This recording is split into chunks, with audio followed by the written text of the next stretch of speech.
Hi. So we were discussing this point that force has both magnitude and direction. तो अब हम थोड़ा समझते हैं कि ये जो वर्ड मैग्नीट्यूड है और वर्ड डायरेक्शन है इसका मतलब क्या होता है. ठीक है. सो एक एग्जांपल से हम इसको समझेंगे. So let's say this is me. Okay. तो मैंने क्या किया, I took a ball and I threw it. Ball लिया और उसको फेंक दिया.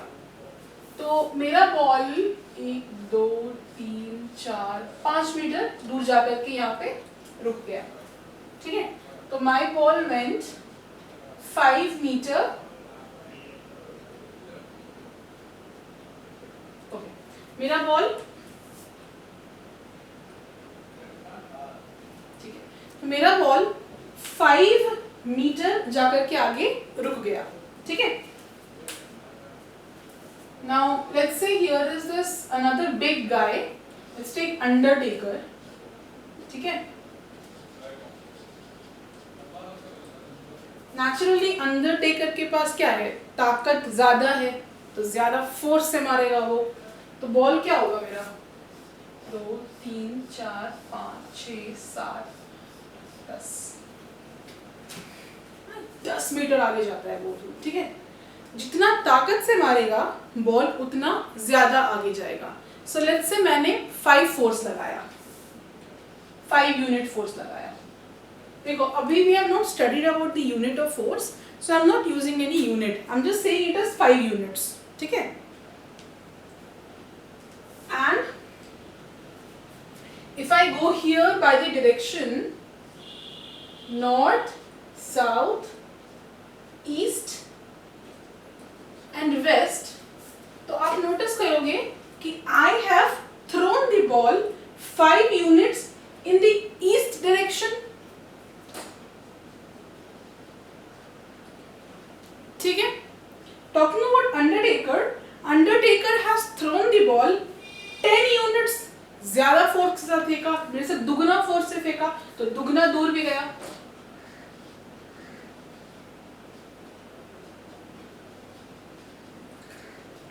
Third case, so let's say you come up and then this is you. You threw a ball in this direction. So 1 2 3 4 5 6 7.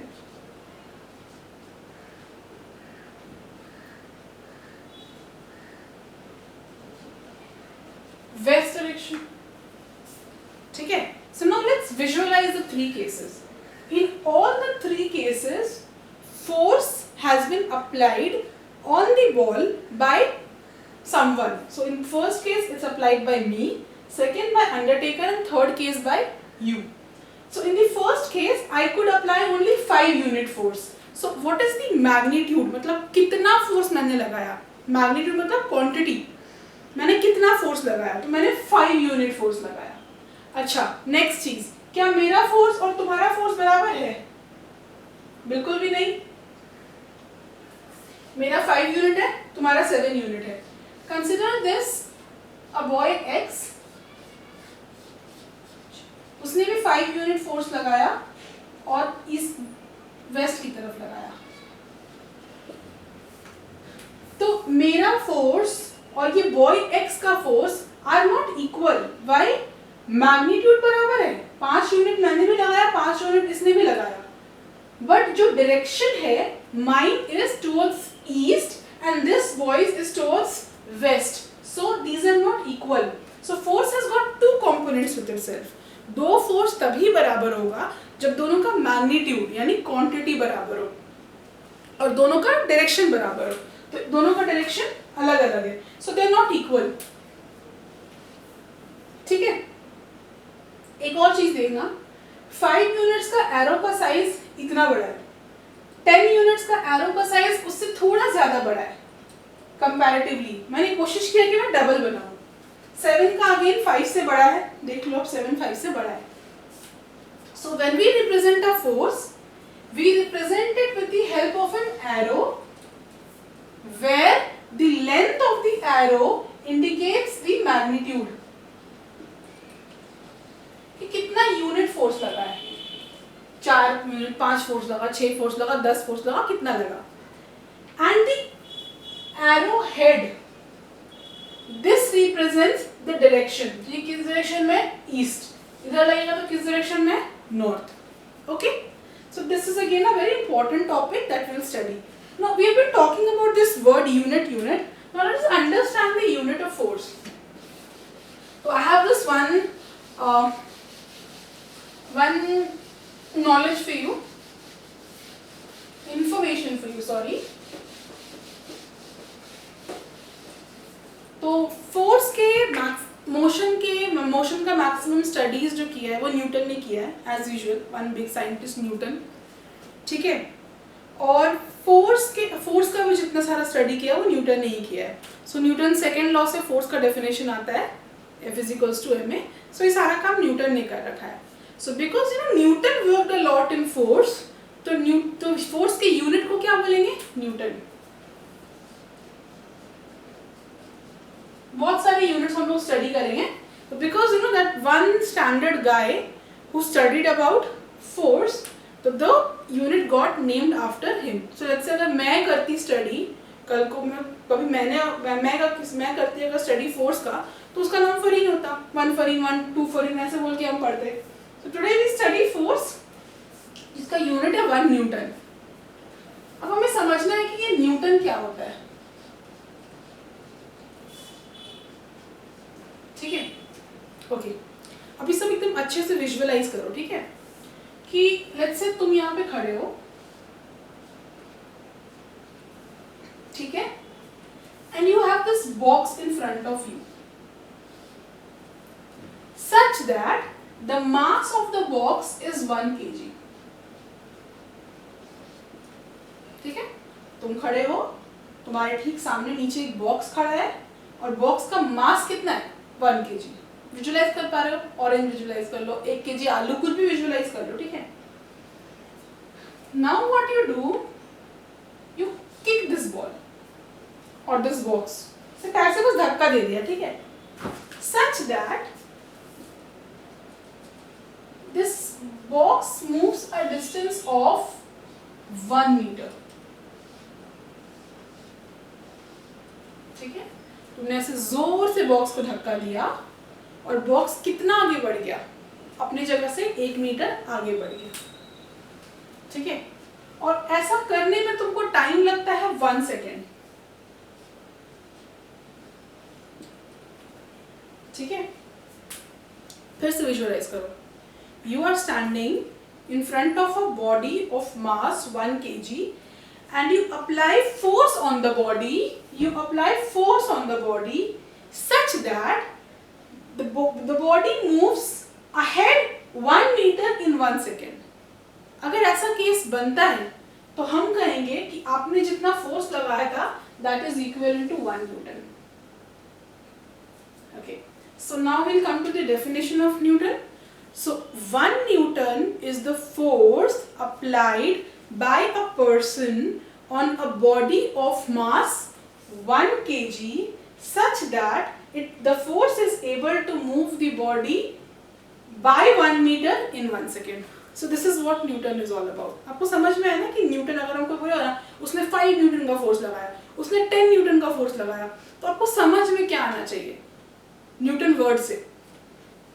अच्छा, अभी जो न्यूटन ने इतना कॉम्प्लिकेटेड वर्ड कर दिया है, कुछ चीजें तो हम लोग को पता है. ठीक है, हम लोगों ने क्या किया, मास को केजी में लिया. तो न्यूटन का मतलब क्या हुआ? मास लिया हमने, मास का यूनिट क्या होता है? केजी. उसको कितना से आगे घसकाया, कितने देर में? 1 मीटर इन 1 सेकेंड. Metre per second. पर सेकेंड मतलब 1 सेकेंड में. ठीक है, 10 सेकेंड को ट्रैवल कर 10 मीटर को ट्रैवल करता है 1 सेकेंड में, तो बोले ना 10 मीटर पर सेकेंड. 1 सेकेंड में 10 मीटर ट्रैवल कर रहा है. लाइट के बारे में हम कहते हैं कि लाइट 1 सेकेंड में 3 लाख किलोमीटर ट्रैवल करती है. सो 3 लाख किलोमीटर पर सेकेंड. वैसे हम यहाँ पर सेकेंड डाले. तो यहाँ पे देखो तो बहुत कुछ इंटरेस्टिंग सा चीज आया है यहाँ पर.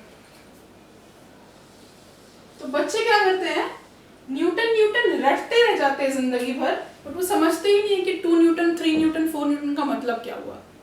तो न्यूटन का मतलब ही क्या होता है किलोग्राम मीटर पर सेकेंड। अब तुम बोलोगे कि किलोग्राम मीटर पर सेकेंड ही क्यों नहीं रखने दिया यूनिट को, है ना, इतना कॉम्प्लिकेटेड एक नया यूनिट क्यों बना दिया न्यूटन। इतना वो मेहनत किया है फोर्स के ऊपर, तो अपने नाम पे कुछ तो रखेगा ना। तो उसने क्या किया, ये किलोग्राम मीटर पर सेकेंड का जो पूरा यूनिट है, कॉम्बिनेशन है, उसको अपना नाम दे करके न्यूटन कर लिया। ठीक है, 1 Newton is equal to 1 kilogram metre per second.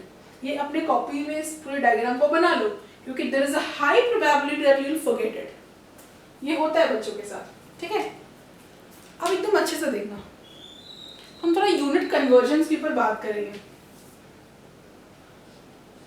1 kg 1 kilogram में 1000 ग्राम होता है।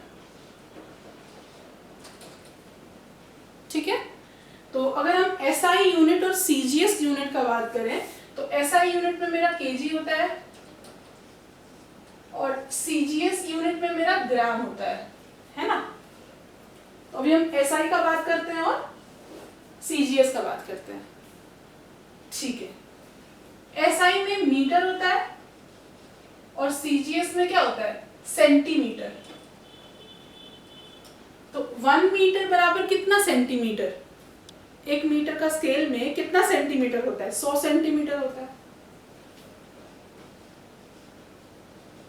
और SI में भी यूनिट सेकेंड्स होता है और इधर भी यूनिट सेकेंड्स होता है।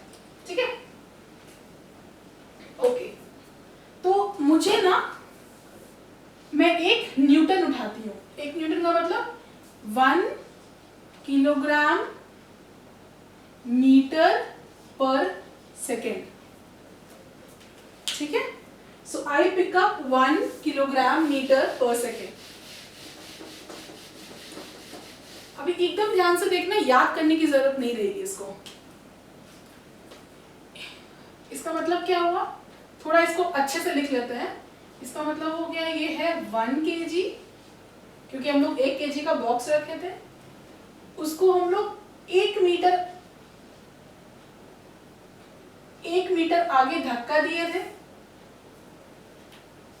पर सेकेंड। पर मतलब क्या, वो डिनोमिनेटर में है, बाय 1 सेकेंड। 1 1 1 कट है, क्या होता है, 1 ही बचता है। पॉज करो वीडियो को और देखो, हम इसको ऐसे लिख सकते हैं कि नहीं लिख सकते हैं। 1 kg, ठीक है, 1 मीटर और 1 सेकेंड, कोई दिक्कत नहीं है। अब ना 1 kg को ग्राम में कन्वर्ट करो, तो 1 किलोग्राम मतलब 1000 ग्राम। 1 kg क्या हो गया मेरा, 1000 ग्राम में कन्वर्ट हो गया। 1 मीटर को कन्वर्ट करो सेंटीमीटर में। क्यों, क्योंकि अभी हम लोग यहाँ पे SI यूनिट का बात कर रहे हैं, जो कि न्यूटन है।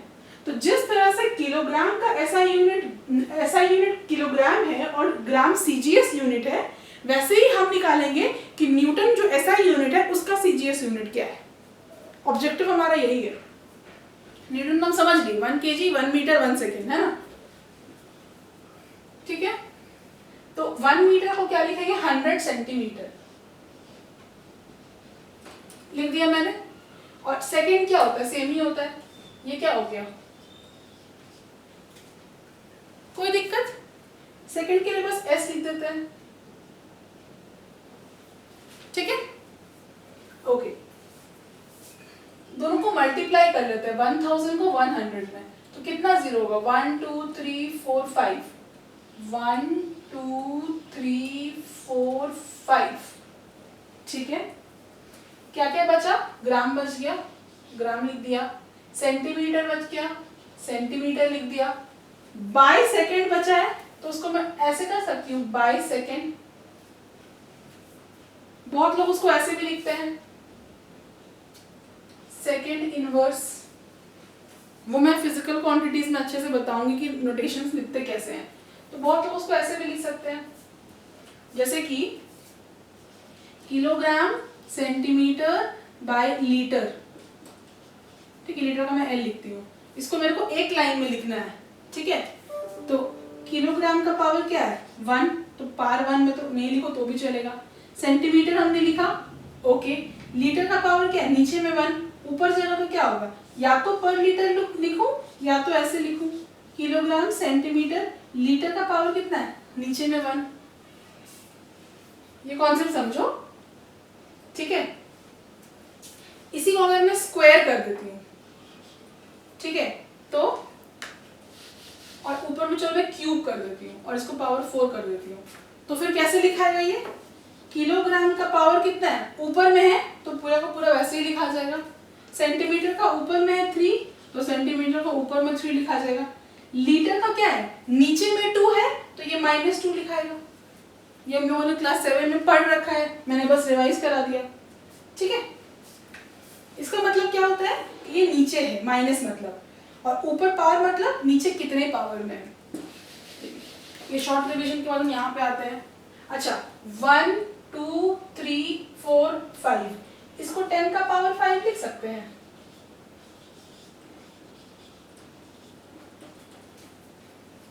ठीक है, शुरुआत हम कहां से किए थे, 1 kilogram metre per second, 1 kilogram metre per second को एक्सपैंड किया, उसको फर्दर एक्सपैंड किया किलोग्राम से ग्राम में, मीटर से सेंटीमीटर में, उसको एक बड़ा सा यूनिट में लिख दिया, और फाइनली हम लोगों ने इसको 10 का पावर 5 ग्राम पर सेकेंड लिख दिया।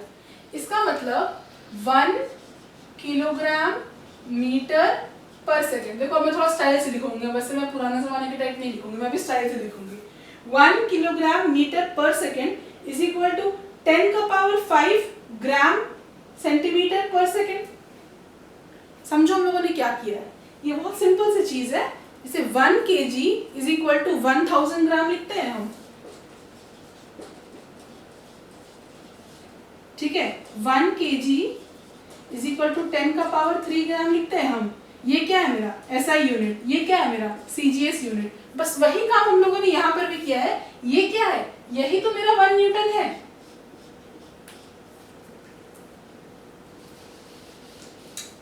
ठीक है, अब मैं इसको इरेज कर रही हूँ, just have a look. This 1 kilogram metre per second क्या है मेरा, 1 न्यूटन इज इक्वल टू 10 का पावर 5। अच्छा, किलोग्राम मीटर पर सेकेंड को इतना स्टाइलिश नाम दिया न्यूटन, तो ग्राम सेंटीमीटर पर सेकेंड को भी एक स्टाइलिश नाम देंगे, उसका नाम होता है डाइन। ये कन्वर्जन समझ में आया कि नहीं? इसको पॉज करो और इसको खुद से प्रैक्टिस करो एक बार। तुमको जैसे प्रैक्टिस करोगे तो you become very convenient, this particular topic will become very convenient. Newton और डाइन तुम बोलोगे अब, ठीक है। न्यूटन बोले समझना क्या है, kilogram metre per second. Dine बोले क्या समझना है, मतलब ग्राम सेंटीमीटर पर सेकेंड। बच्चे लोग क्या करते हैं, ये याद कर लेते हैं, उनको पता नहीं होता कि 10 का पावर 5 आया कहाँ से। सो यू शुड नो, ठीक है। This is my SI unit and this is my CGS unit. Please note this in your copy. This is not given in your book.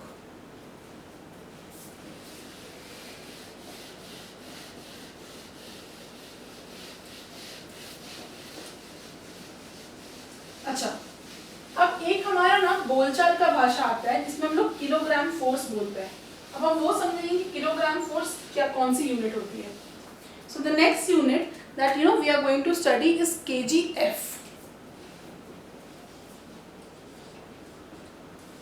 ये भी एक और यूनिट है, मतलब न्यूटन हो गया, किलोग्राम मीटर पर सेकंड वाला काम हो गया, बहुत लोग kgf से भी यूज करते हैं ना। kgf क्यों यूज करते हैं, I'll tell you।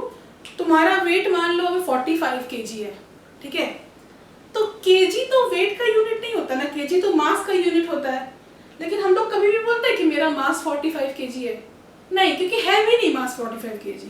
जब तुम अपना वेट मशीन में जब तुम खड़े होते हो ना, यहाँ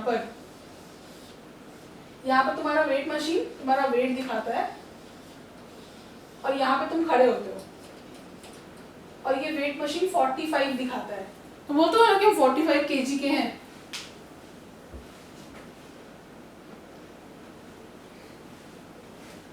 ये एक्चुअली ना 45 kg नहीं दिखाता है, ये 45 kgf दिखाता है।